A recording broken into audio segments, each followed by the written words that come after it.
Hello and welcome to Unacademy. NCERT books are a must for the Civil Services Examination, popularly known as the IAS exams.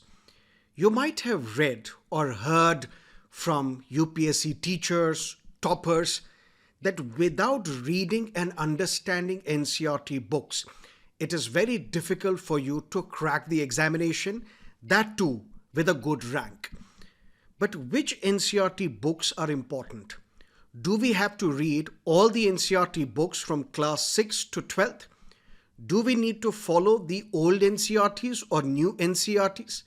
Are these NCERT books sufficient for both prelims as well as the mains examination? But most importantly, how to read these NCERT books?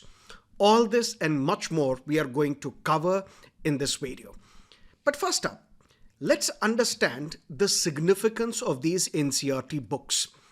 These NCERT books are a must for the Civil Services Examination. Why?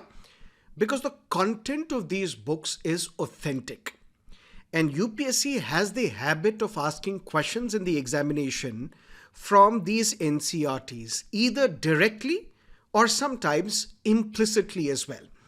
Long story short, when there is information overdose in the market, when there are numerous blogs, books, notes, videos, coaching institutes, it is important for a civil services aspirant to minimize the sources and maximize the effort. And how do you do that? By following only those sources which are authentic. And the most authentic source for your examination are these NCERT books. They lay the foundation, and once the foundation is strong, you can build hundreds of stories of buildings on this strong foundation. So if you want a strong foundation to crack this examination, for that NCERT books are a must. Why? Not only is the content of these books authentic, but UPSC asks questions in the examination, particularly in the prelims examination, directly from the NCERTs, which I'm going to demonstrate today, and sometimes implicitly as well. That's the significance of the NCERT books. But then the important question becomes when to read these NCERTs and what NCERT books you should skip and what NCERT books you need to follow. Now listen to me carefully. When it comes to the Civil Services Examination, I always believe, and I've been teaching the civil services aspirants for the last 13 years now, there are two kinds of aspirants. Those who have enrolled in a coaching institute and those who resort to self-preparation, self-study. Now listen to me carefully. If you have enrolled in a coaching institute or you're planning to enroll in a coaching institute, don't read NCERTs first. Attend the classes, attend the lectures, revise from the notes that are provided to you by the coaching institutes, and once these lectures are over, once the course is over for a particular subject, then read the NCERT books pertaining to that subject. Don't read NCERT books on your own first and then attend the classes. Because if you read it first, then attend the classes, why did you pay these institutes? So long story short, first attend the classes, then read the NCERT, because then NCERT books will start making sense. Then you will be in a position to better retain the content that is mentioned in these NCERTs. But if you are preparing on your own, if you have no intention of enrolling in a coaching institute, you want to prepare on your own, at your home, at your own convenience, then first you should read the NCERT books, then you should read the standard books. Because listen to me carefully, NCERT books are not sufficient. They will lay strong foundation, but to crack this examination, you need to read standard books as well, which I'm going to tell in this lecture. So my understanding is read NCERT books first, which will lay your foundation, then read the standard books if you are resorting to self-study. But if you have enrolled in a coaching institute or you wish to enroll in a coaching institute, then don't read NCERTs first. Use this sequence.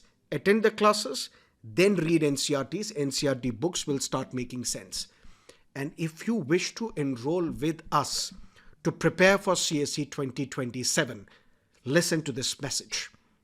If your target is CSE 2027 and you plan to complete GS, CSAT and optional preparation by December 2026, then you must consider Unacademy's Plus subscription, which right now is available at 17,999.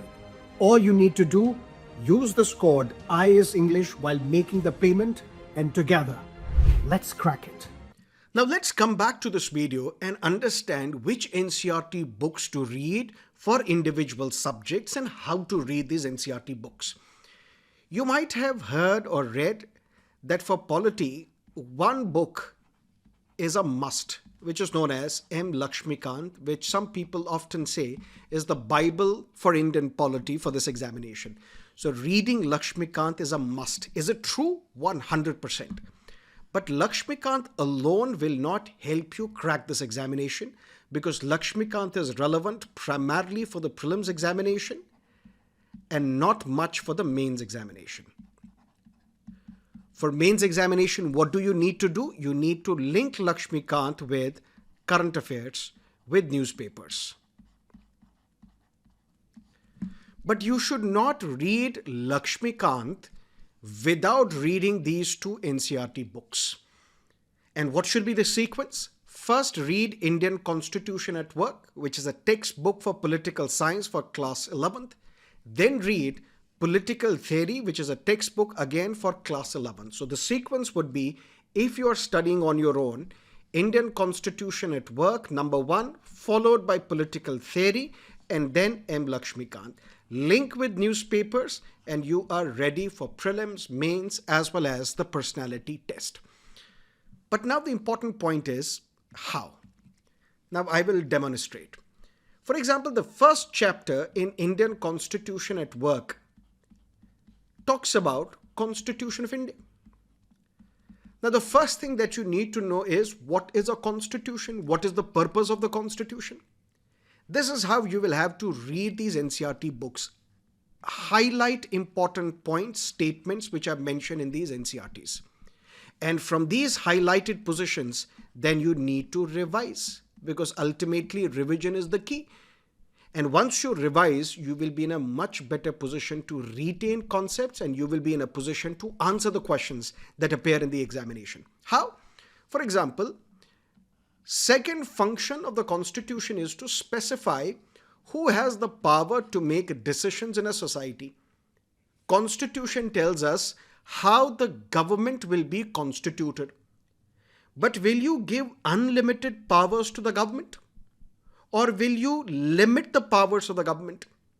What if this government or the legislature is making laws which are arbitrary, discriminatory? You are being discriminated on the grounds of religion or race or caste or sex or place of birth. So the important function of the Constitution is to impose limitations on the powers of the government. This is something that John Locke, American political scientists, John Locke and various other philosophers of American political thought, they talk about doctrine of limited government, which means the powers available with the government are not unlimited. There is a limitation on the powers of the government, and that the legitimacy of this government will depend upon whether it is observing those limitations. You might have read in newspapers that a particular government is allegedly illegitimate. Now, what do we make out of it? What is the implication? The sense is, if somebody alleges that that particular government is illegitimate, which means it is not observing the limitations which are imposed on it by the Constitution, which means it is breaching those limitations. It is going beyond the remit of the Constitution.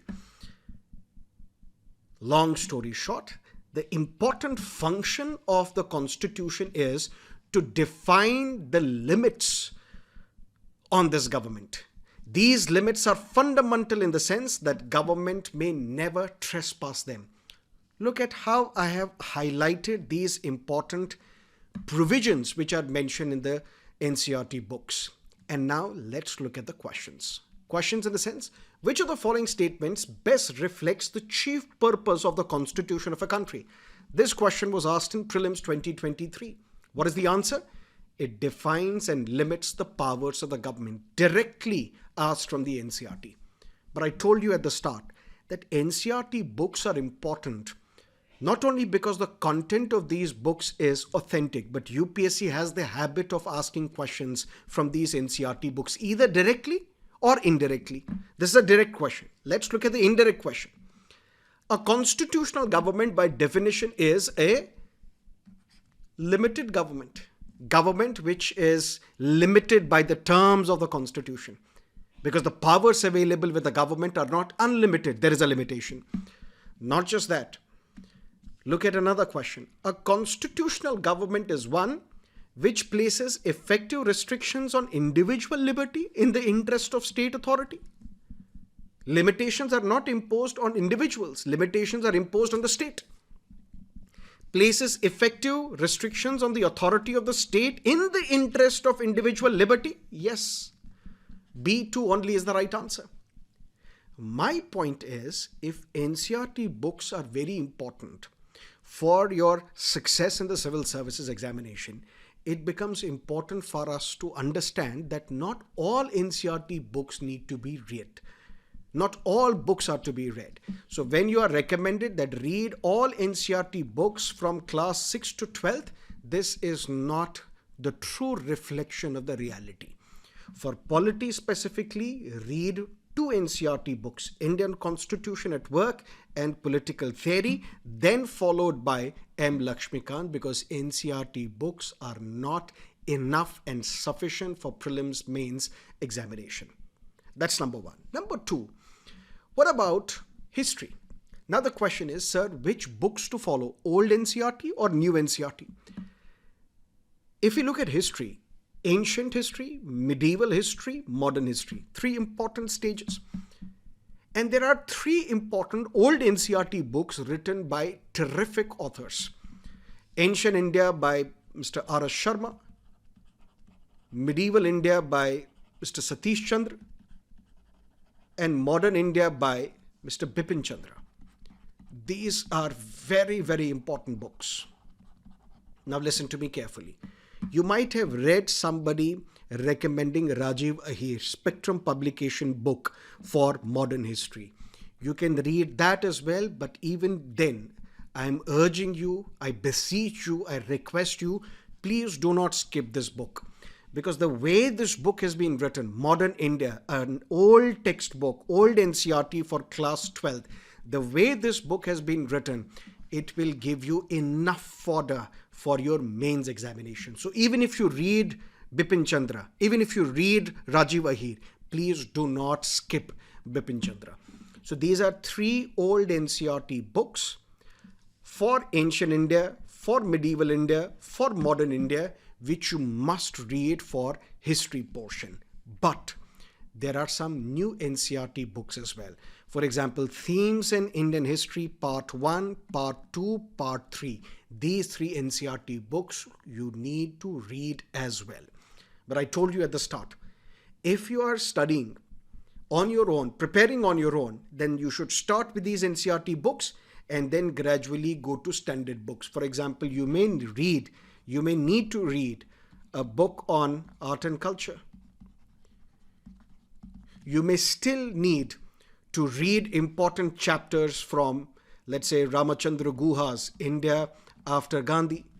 You may also need to read some chapters from the World History textbook, particularly the events of First and the Second World War. So you need to follow them as well. But these NCERT books are a must, followed by standard books, and then link the two, revise. You should be ready for the prelims as well as the mains examination when it comes to history. So we discussed polity, we have discussed history. Now let's come down to geography. Now listen to me carefully.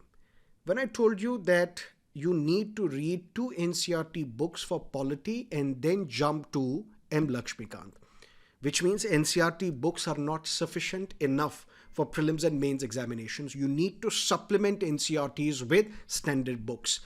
That's not the case with geography.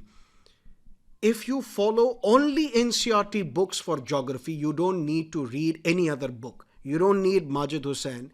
You don't need G.C. Leong. You don't need any other book. But yes, you need Atlas for mapping provisions, mapping portions. So read Fundamentals of Physical Geography, which is an NCERT textbook for class 11th. India, Physical Environment. Then you need to read two other important books, Fundamentals of Human Geography, which is for class 12th. India's People and Economy, which is again a textbook for class 12th. If you follow these four books and then also follow the Atlas, you don't have to read any other book for geography. Which means for the geography subject, these NCERTs are enough. But again, you don't need to read all the NCERT books from class to 12th. That is not necessary. That is not required. Now comes another important subject, the dreaded subject for some, economics. In economics, please understand, there is something called microeconomics and there is something called macroeconomics. For the Civil Services Examination, UPSC tends to focus only on the macroeconomics. Yes, sometimes there have been few questions here and there on microeconomics as well, which means we have to read a bit of microeconomics as well, but we will have to focus our energies on macroeconomics. For economics, one important source is current affairs, newspapers. Another important source is the economic survey, which is released by the government each year. Supplement your NCERT books with current affairs, with economic survey. You don't have to read anything else. But which NCERT books to follow? Not the entire gamut of 6 to 12 standard NCERT books. No. Economics, there is a textbook for class 9th. Understanding Economic Development, which is a social science textbook for class 10th, so 9th and 10th in this case, as well as two other books. Indian Economic Development, which is for class 11th, and Introductory Macroeconomics, which is for class 12th. These are four NCERT books which you need to read, supplement it with current affairs and the economic survey. Your economics portion is sorted. But please understand, economic survey is a must. You need to quote from economic survey in your mains examination. Economic survey document is sacred document that you must never ever ignore for your examination. Not many people emphasize on economic survey, and I don't understand the reason why, but economic survey is a must. Now comes the last important portion, science. Just look at the syllabus for this examination and it will tell you that questions in general science, ecology, climate change will be asked in such a manner that they do not require, that candidates do not require subject specialization. So you don't have to be a master's in chemistry, physics, or zoology or botany to be able to answer the questions that will come in the exam from the science portion. But for that, you need to understand that there are few NCERT chapters that you must read and then supplement it again with current affairs. Current affairs is a key. Important changes which are happening, important developments which are taking place, which are shaping the society, shaping the country and the world, you need to supplement your content with current affairs. But you will not be able to make sense of current affairs. You will not be able to understand current affairs unless and until you know the static portion. You know the foundation of science.